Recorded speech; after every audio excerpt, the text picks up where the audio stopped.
के कार्यक्रम को देख रहा था क्योंकि मेरा बचपन तो याद आ रहा था,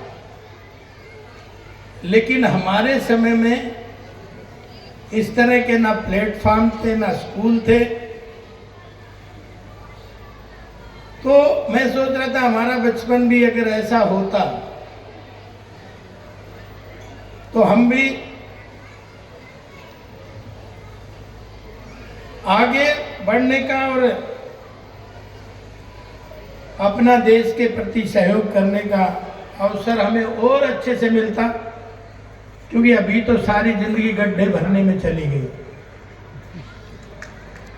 तो मैं आप सबसे मैनेजमेंट का धन्यवाद करता हूँ, इतना अच्छा प्लेटफॉर्म आज बच्चों को मिला है। मैं बैठे बैठा देख रहा था कि ये 2 साल का बच्चा होगा या कि 3 साल का होगा, लेकिन उनके जो कार्य देख रहा था तो उससे लग नहीं रहा था इतनी उम्र होगी। और दूसरा, आज भले ही आपको नहीं पता हो कि आप क्या कर रहे हैं, लेकिन आने वाले 20-25 साल बाद यही बच्चे आपके चरण छू के कि ये कहेंगे तक मैं कामयाब हुआ हूं तो आपकी वजह से हुआ। उस दिन दुनिया की सारी खुशियां, सारी जो इनकम है, जो पैसा है, दौलत है, वो उस दिन मुझे लगता है मिल जाती होगी, चाहे वो शिक्षक है चाहे वो संस्थाएं हैं। क्योंकि दुनिया की सारी खुशियां खाली पैसे से मिलने वाली नहीं है। एक बार जे.आर.डी. टाटा जी का इंटरव्यू में सुन रहा था, टीवी पे आ रहा था, तो एंकर उनसे पूछ रहा था कि दुनिया के सबसे धनी आदमी हो आप, लेकिन आपको कौन सी बाजार की चीज खरीदने में ज्यादा आनंद आता है? तो उन्होंने कहा मुझे इन चीजों में आनंद नहीं आता। तो बोला फिर कब आनंद आता है?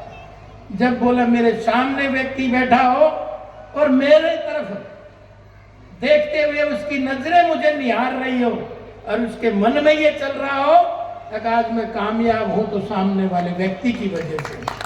तो आज वो आप काम कर रहे हैं, लेकिन आज भले ही रिजल्ट ना आए, लेकिन आने वाले 20-30 साल में इसके रिजल्ट जरूर आएंगे। हम रहे ना रहे अलग बात है, लेकिन हमारी पीढ़ियां रहेंगी, हमारे स्कूल का नाम रहेगा।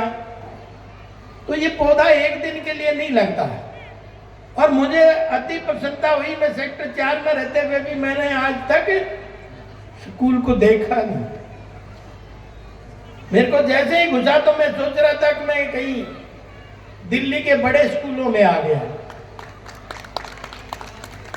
तो मुझे पूरी आनंद की अनुभूति हुई कि हम कहाँ आज पहुंच रहे हैं। ये पूरा समाज का योगदान है। कहते हैं ना, साथ साथ चलने का इरादा जब जमा हो जाएगा, साथ साथ चलने का इरादा जब जमा हो जाएगा, आदमी से आदमी का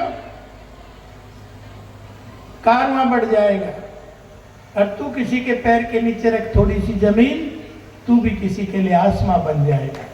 तो आज वो आप काम कर रहे हैं, सबको साथ में लेके चल रहे हैं, ये बड़ी बात है। और मैं तो भाई आप सबका ऋणी हूं, मेरे को तो आपने आशीर्वाद दिया, इसलिए आपका धन्यवाद भी। फिर पता नहीं मंच पे मौका मिले ना मिले, तो इसलिए मैं आपका भी धन्यवाद करता हूं। मेरे सामने कौन खड़ा था, लेकिन मेरा तो चुनाव जनता लड़ रही थी, और जनता ही लड़ रही थी। वाकई में मुझे नहीं पता मेरा चुनाव कैसे हुआ। लोग कह रहे थे सामने आपके इतना बड़ा पैसे वाला है, तो मैंने कहा यार इतना ही बड़ा पैसे वाला हो फिर तो टाटा बिरला राज करते देश पे। पैसे वाले तो वो भी हैं, आम आदमी थोड़ी आता। लेकिन आम आदमी ने ये आवाज सुनी और आपको पता है कि आपने फिर मेरे को आशीर्वाद दिया, तो इसलिए मैं आपका धन्यवादी भी हूं। वैसे तो हमारा ये विश्व गुरु था भारत।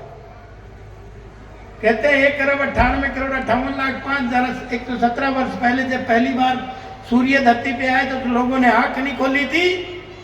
पूरे विश्व का नेतृत्व तो भारत करता था, इसलिए इसको विश्व गुरु कहते हैं। और आज तो विक्रमी संवत भी है, आज तो देवियों का त्योहार भी है, मैं तो चरण छू के आया था। जो भाई नहीं चरण छू के आया तो घर जाके छू लेना। नवरात्रों के दिन अच्छे चल रहे और तरक्की घर में होगी, बरकत होगी। तो इसलिए मैं ये कहना चाहता हूं कि आज हमारा 2082वां विक्रमी संवत है, लेकिन वैसे 2025 अंग्रेजी महीने में चल रही है। तो कौन पहले आया था? कौन पहले आया था? तो हम अपने सनातन को, पुरातन को भूल गए। और हम अगर आज 1 जनवरी होता तो लोगों के बधाई का तांता नहीं टूटता, लेकिन अपनी ही चीज हमने गंवा दी। इसके कोई और गुनहगार नहीं है, इसके चौकीदार भी हम थे, इसके संरक्षक भी हम थे, इसके मालिक भी हम थे, लेकिन हम उन चीजों को भूल के हमने दूसरी चीजें अडॉप्ट कर ली। और आज जो हमारे 30 त्योहारों में है, बहुत सारे उसमें गुह्य रहस्य छुपे होते हैं।